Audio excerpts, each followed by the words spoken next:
The 21st of May, Finance Minister Inokotonkwana set to present Budget 3.0 or 3.0.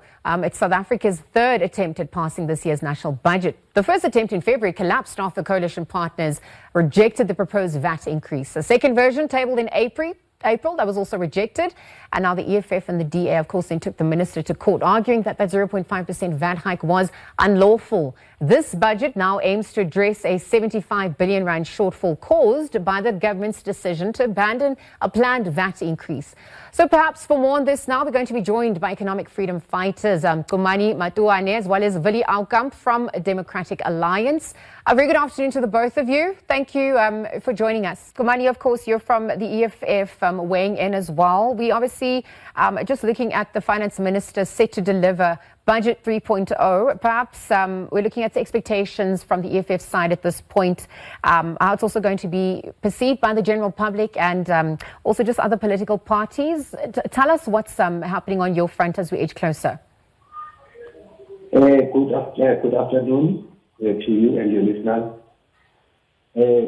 I don't know if it's going to be a case of third time lucky, or as they say in the Bible, when Jesus was with his disciples, that at the sound of the third roost, one is going to betray him.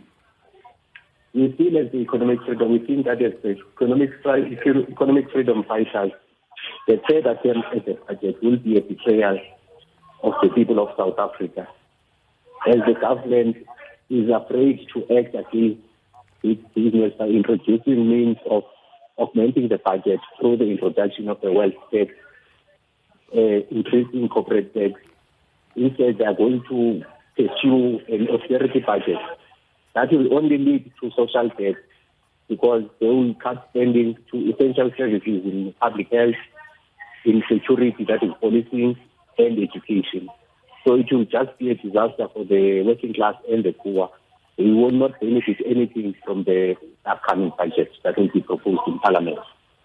Chumani, whilst we have you there, and before I bring Willie back into the conversation, it's a tough conundrum that obviously the finance minister has to juggle, given the GNU formations as well. But even just we're looking at the economic growth rate in South Africa and the concerns on that front. We've seen the unemployment stats being released, 32.9%. That's where we stand, growing debt levels as well.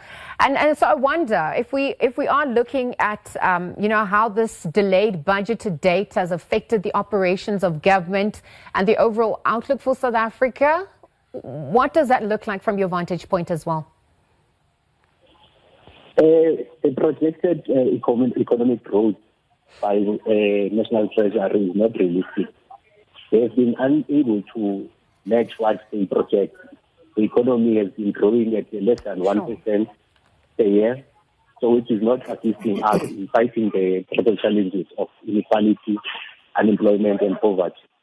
The EFF did make proposals that we should augment or change the fiscal framework of South Africa.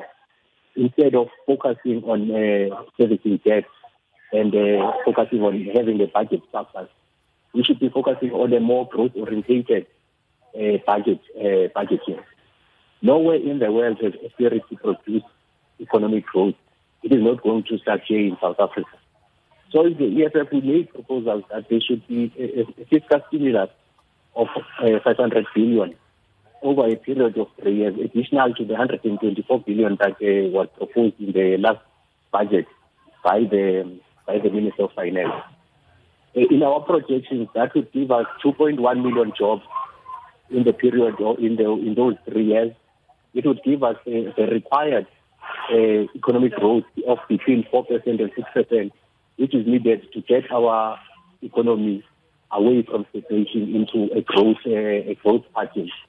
For as long as there is no political willingness within the GNU to tackle structural issues that are affecting South Africa and to transform the economy and the way that we perceive, because now we are just tendering to neoliberal sentiment or to market sentiment, whereas ours is to focus on a developmental state that will focus on industrialization All right, Chumani, thank you. Thank you for that. To thank you as the DA representative, Willie Alkamp, as well as EFF representative Chumani Matiwane, ahead of the retabling of the Budget 3.0 for South Africa that's set to be delivered on the 21st of May by Finance Minister Enoch Godongwana.